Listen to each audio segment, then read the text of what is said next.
मयूरी जी Chauhan, Indira Nagar 1 primary school. नमस्कार बच्चों, आज हम कक्षा 8 में हिंदी विषय में इकाई नंबर 2 कच्छ की सैर के बारे में जानेंगे। इस इकाई के लेखक है श्री हरेश धौलकिया। कच्छ निवासी हरेश धौलकिया अध्यापक थे। शिक्षकत्व आपकी पहचान बन गई है। पूर्व राष्ट्रपति श्री APJ अब्दुल कलाम के बहुचर्चित विंग्स ऑफ फायर पुस्तक का आपने गुजराती भाषा में अनुवाद अगन पंख शीर्षक से किया है। शिक्षण कार्य के आपके अनुभव, संशोधनात्मक लेखन कार्य तथा पत्रकारित्व आपके लेखन के क्षेत्र हैं। कच्छ मित्र में आप सुरखाब स्तंभ अंतर्गत लिखते हैं। आपका सर्जन कार्य अंगद नो पग, 400% आनंद तथा शिक्षण संबंधी गुजराती साहित्य लोकप्रिय है। प्रस्तुत इकाई में आपने कच्छ का परिचय कराने का प्रयास किया है, जिसमें कच्छ एवं इर्द गिर्द के दर्शनीय स्थानों का परिचय कराया है। इस इकाई में अपनी संस्कृति का आदर, अपनी विरासत का संरक्षण, देश प्रेम आदि मूल्यों को विकसित किया गया है। यहाँ आपकी रचना कच्छ यात्रा का भावानुवाद प्रस्तुत है। इकाई की शुरुआत में ही हम देख सकते हैं कि 2 चित्र सुंदर से है। जैसे ही ये 2 चित्र है, वैसा ही सुंदर यह पाठ है। विशाल भारत में अनेक दर्शनीय प्रांत है। सबका अपना महत्व एवं सौंदर्य है। गुजरात उनमें से एक अनूठा राज्य है। गुजरात का एक विशिष्ट जिला है कच्छ, जो गुजरात का अत्यंत रमणीय प्रदेश है। यात्रियों के लिए कच्छ आकर्षण का केंद्र है। इसका पौराणिक महत्व भी कम नहीं। अनेक दर्शनीय स्थानों के वैविध्य के कारण इसे म्यूजियम यानी कि संग्रहालय कह सकते हैं। कच्छ में प्रवेश करते ही हमें रेगिस्तान के 2 भाग देखने को मिलते हैं, एक छोटा रेगिस्तान और दूसरा बड़ा रेगिस्तान। इन दोनों में रेगिस्तान जैसा कोई लक्षण नहीं दिखाई देता। रेत कहीं नजर नहीं आती, अतः यह अनूठा रेगिस्तान है। सामखियाली को हम कच्छ का प्रवेश द्वार कह सकते हैं। कच्छ की यात्रा यहीं से आरंभ होती है। यहाँ से उत्तर दिशा की ओर यात्रा का प्रारंभ होता है।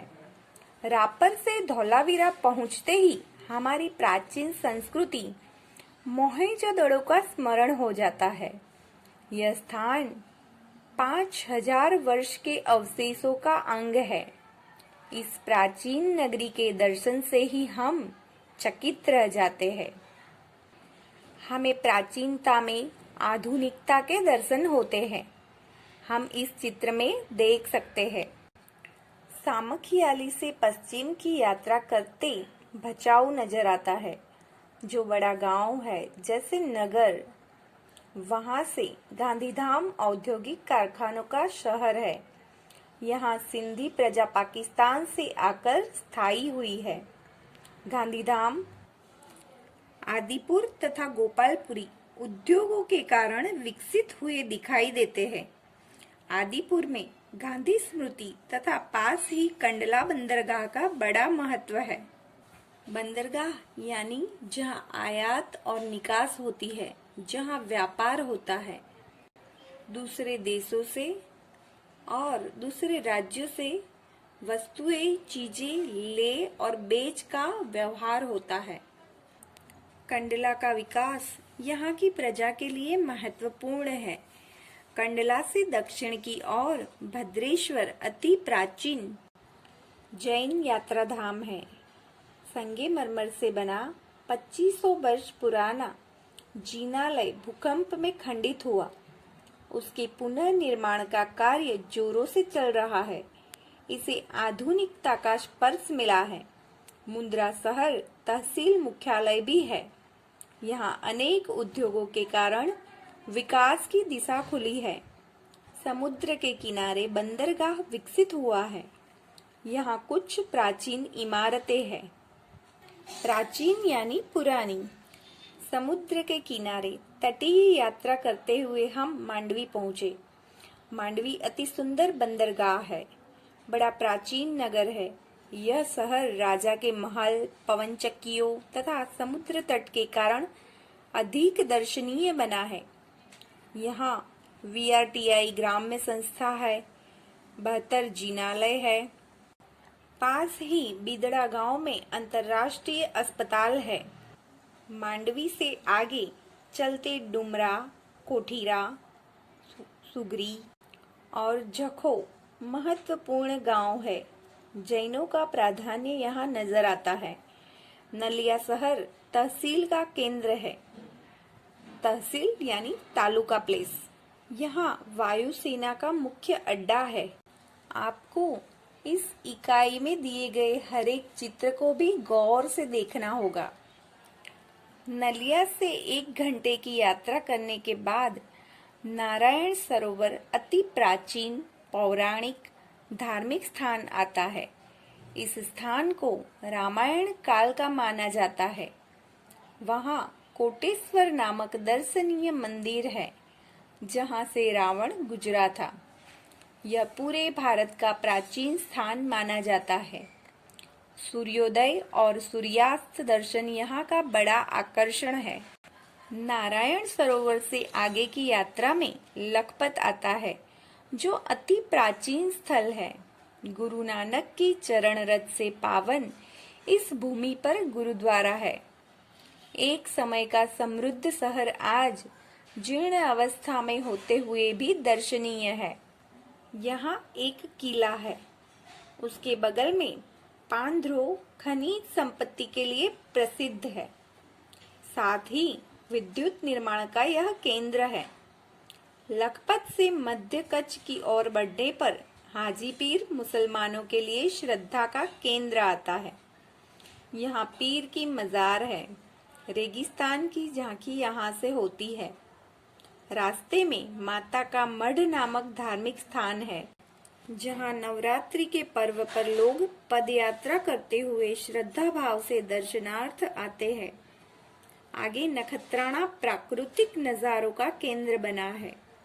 रास्ते में चक्स, पूरेश्वर मंदिर, वांढाई जैसे मनोहारी प्राचीन स्थान है। अब कच्छ का मुख्य केंद्र भुज आते ही उसके वैभव का परिचय होता है। आईना महल, प्राग महल, टावर, स्वामीनारायण मंदिर, हिल गार्डन, हमीरसर तालाब, भुजिया पहाड़, लोक संग्रहालय, विश्वविद्यालय आदि के दर्शन करके हम आनंद ले सकते हैं। सन 2001 के भूचाल ने इसे खंडित किया, तो लोगों ने उसे नए स्वरूप में पुनः निर्माण करके और सुंदर शहर बना दिया है। भुज से उत्तर दिशा की ओर खावड़ा में काला डूंगर है। पहाड़ पर चढ़कर रेगिस्तान की झांकी करना एक अनूठा अनुभव है।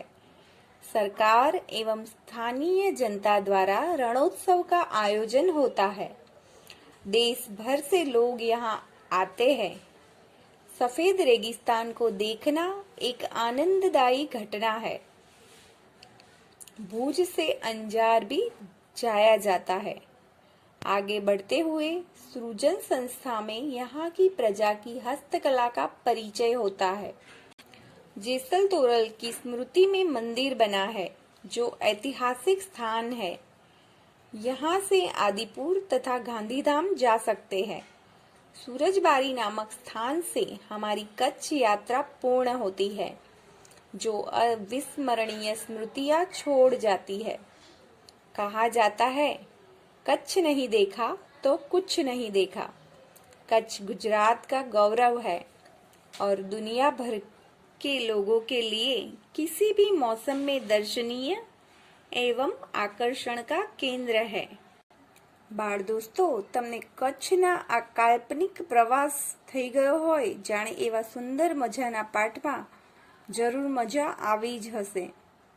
તો આવા જ કોઈક નેક્સ્ટ વિડીયોમાં આપણે ફરીથી મળીશું। ત્યાં સુધી બાય બાય।